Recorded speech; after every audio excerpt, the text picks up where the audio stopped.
Good morning, everyone. Yes, very good morning. Let's start the session.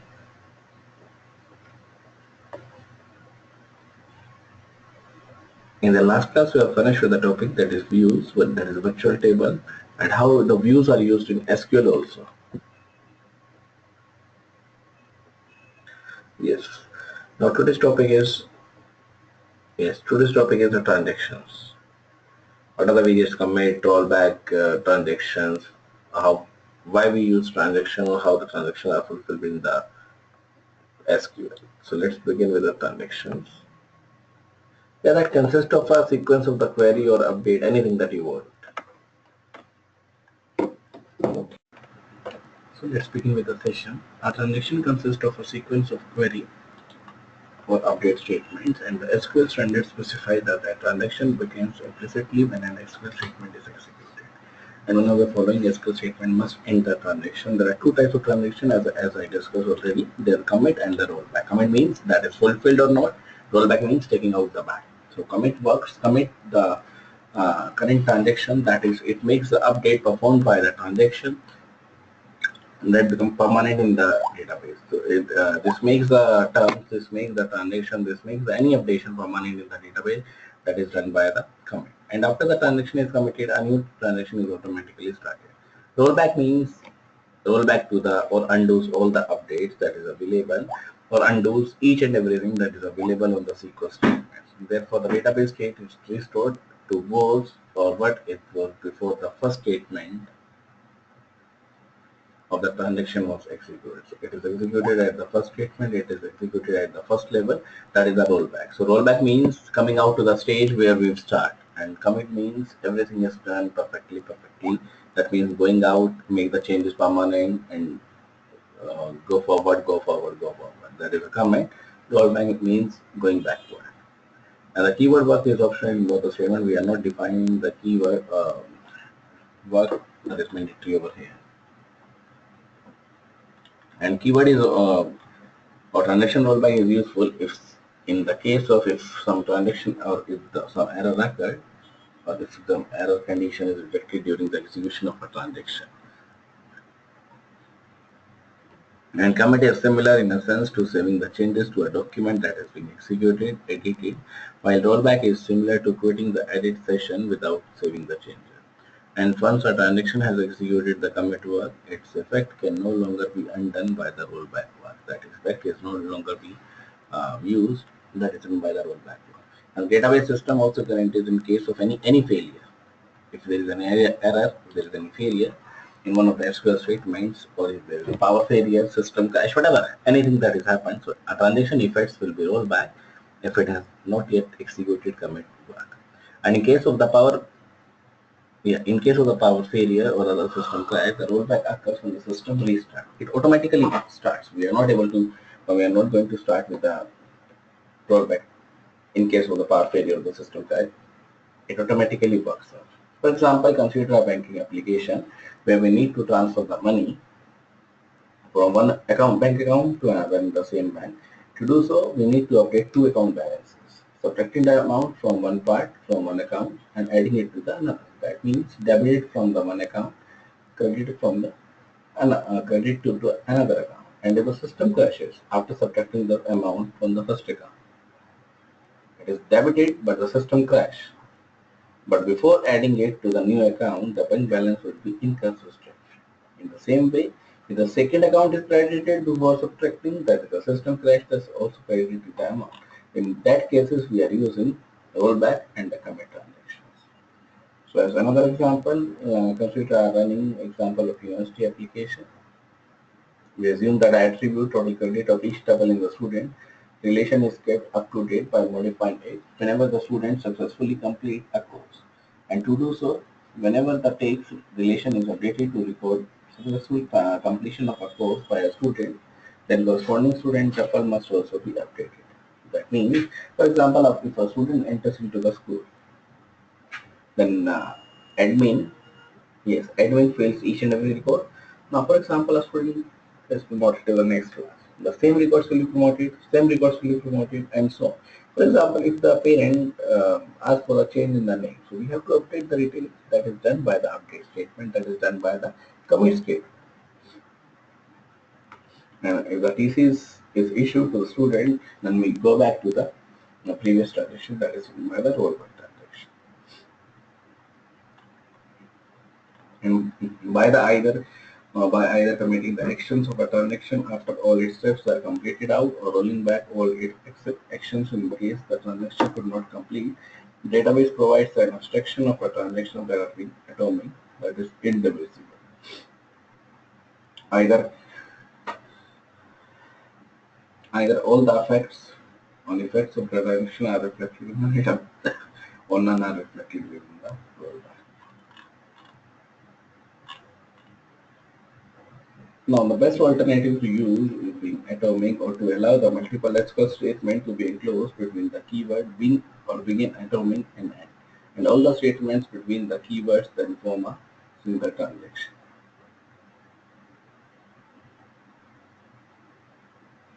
Now, there are various databases that occurs within the multiple database that deals with the problem such as the transfer of the money across accounts in different banks which have a different databases. So next part is integrity constraints that ensures that changes made to the database by authorized users do not result in a loss of the data in existence. That means whatever the changes that we make to the database by authorized users, that does not result or do not result in a loss of the data inconsistency or consistency. Therefore, we apply the integrity constraint that guards against the accidental damage. So if there is any accidental damage that takes place, that is provided by the integrity, or that is recovered by the integrity constraints.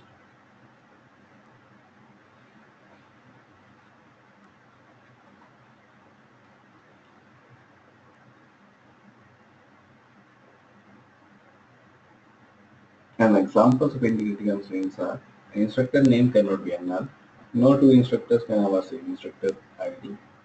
These are the examples. That means name should not be given as a null. More than two instructors do not have a same instructor ID. Every department name in the course relation must have a matching department name in the department relation. The budget of a department must be greater than $5 to $0. So whatever the relation that takes place, that our $0 or $5 that takes place within the data, that takes place within the procedure. And in general, when we talk about the integrity constraint, that can be arbitrary predicate pertaining to the data, pertaining to the verified record that is available made, or that is made available to the verified record.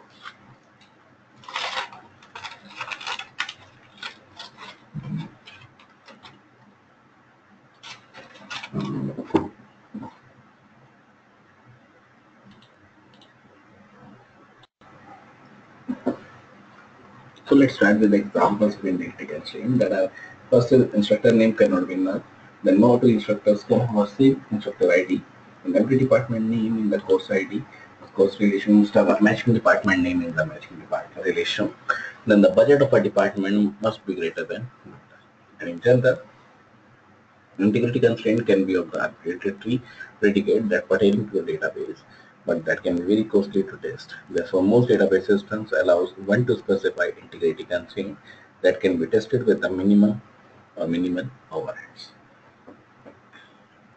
We have already seen some forms of integrity constraint. We studied some forms of integrity constraint in this section also. That is available with the create table, that is available with the alter table, add constraint, functional dependency, that is usually identified as a part of the database schema and design process. And I declare as a part of the create table statement, create table command, and that can also be used to create the relationship, to create the tables, create the relationship, to maintain the database systems. And if we are doing, or if we are adding the constraint, that is added to the relation, if not, the command is rejected. The next is constraints on a single relation. So we describe over here how to define the tables using the create table command, and this may also include integrity constraint statement. And in addition to the primary key constraint, there are a number of the other ones that can be included in the create table. that also allowed with the integrity constraint that includes not null unique check. That means we are checking out for the not null values, we are checking for the distinct values, we are checking for the check, we are giving for the condition, that is the check predicate. Now, first one is not null constraints. Yeah, that is similar.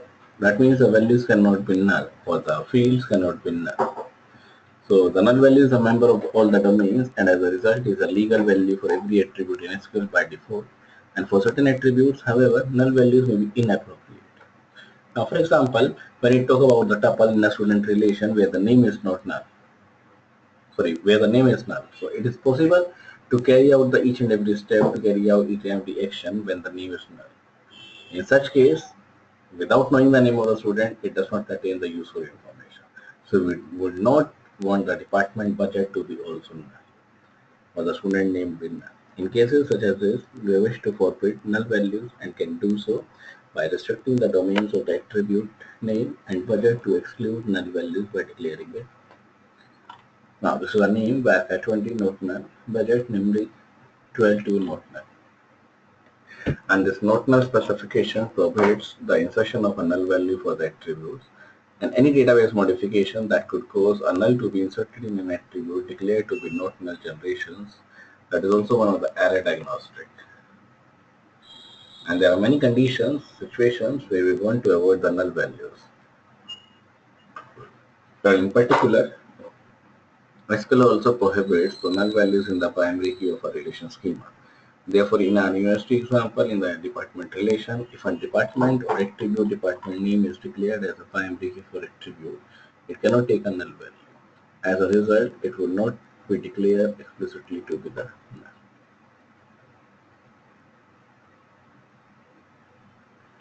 The next is a unique constraint that also provides, so that also supports an integrity constraint. This specification or the unique specification says that the attributes, for example, A, J1, J2, J3, and Jm, forms a candidate key. That is, no two tuples in the relation can be equal on all listed attributes. However, when we are using the candidate key attribute that are permitted to be null unless we have explicitly to be declared to be not null. We are declaring the not null values, constraint values. The next is a check clause. So when applied to a relation declaration, the clause check specifies a predicate P that must be satisfied by every tuple or by each and every tuple in the relation. So that is specified by every tuple in the relation that must be used by a relation that must be used by the condition. And the common use of the check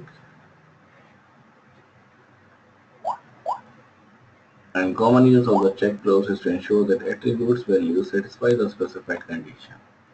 In effect, creating a powerful type system. For example, a clause check in the create table command for the relation department will ensure that the value of the budget is non-negative. That means the budget is not negative, that is a non-negative. So let's take about another example. This is the create table section, course ID varchar 8, section ID varchar 8, semester varchar 6, year numeric 40, building varchar 15, room number varchar 7, time slot ID varchar 4. So these are the few IDs, few data types that is generated out. The next is primary key, course ID, section ID, semester year. Then check semester in, fall, winter, spring, summer. There are four criteria. There are 4 semesters that is available. That is, one is fall, one is winter, one is spring, and then summer. Here we use the check clause to simulate an enumerated type by specifying that semester must be one of the 4, winter, spring, and summer. Therefore, the check constraint or check clause permits the attribute domain to be restricted in powerful way that most programming language type systems do not permit.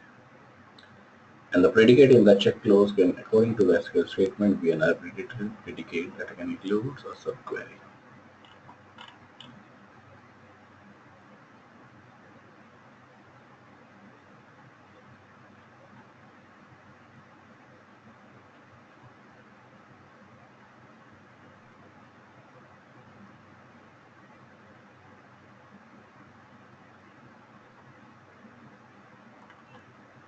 The next is the referential integrity. that we are assuring that a value that appears in one relation for a given set of attributes also appear for a certain set of attributes in another relation. This appears in one relation for a given set that also appears for a certain set of attributes in another relation. This condition is known as a differential integrity. And these foreign keys can be specified as a part of the SQL grade table statement by using the foreign key clause. And that is defined by the SQL, that is defined by the foreign key, department name, preferences, department. That specifies for each course tuple the department name specified in the tuple must exist in the department relation. And without this constraint, it is also possible for a course to specify a non-existent department name. And more generally, let's say example, R1 and the R2 be relations whose set of the attributes are R1 and R2, the primary key K1 and the K2. We say that the subset alpha of R2 is a foreign key constraint that is referencing in the relation R1. That is, for each and every relation we are using the referential integrity constraint or subset dependencies. So we use short form as a part of the attribute definition to declare that the attribute forms a foreign key. This is the department name where Cat1T references department. And when a referential integrity constraint is violated, the normal procedure is to reject the action that caused the violation. That is, transaction performing the update action is also rolled back. In such cases, foreign key clause can specify that if a delete or update statement action on the reference relation violates the constraint, then it is also using out, but also instead of rejecting the action, the system might take the steps to change the tuple in the referencing relation. So this is create table classroom, building varchar 15, varchar 7, capacity, department, course. So there are three tables, one is classroom, one is a department, one is a course, one is an instructor, one is a section. And that will be included in the cascade for the new values, for the foreign key constraint, for the cascades value to be set to the. And if there is a chain of foreign key dependencies across the multiple relations, so deletion or update at one end of the chain can propagate across the entire chain. And when the foreign key constraints are applied on a relation references, so we are applied on the same relation that appears in the question answers.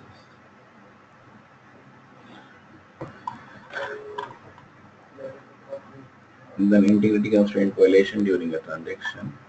This can violate with the spouse attribute when complex check condition and the assertions that is used with the check statement, that is used with the check clause, that can be the arbitrary predicate which includes a subquery. And if the database system or implementation supports subquery in the check clause, so we can specify the following referential integrity constraints in the relation section. So this is check time slot ID in select time slot from the time slot. So this is used with the time slot ID, this is used with the time slot course ID, section ID, semester. And check constraint is also similar to that for the time slot attribute that can be used to enforce the relation, enforce this constraint. And if the check constraint with the subqueries was supported by the database system, we are very useful when we want to ensure that the integrity of the data will be very costly to test. Now these are the assertion that is a condition predicate expressing a condition that we wish the database always to satisfy. Database always satisfy this condition that is applied on a constraint that we use in the special forms of the assertions. Now, for example, there are many constraints that we cannot express by using special forms. For example, total credit must equal the sum of the credit of all the courses. The instructor cannot teach in two classrooms or different classrooms in a semester in the same time slot.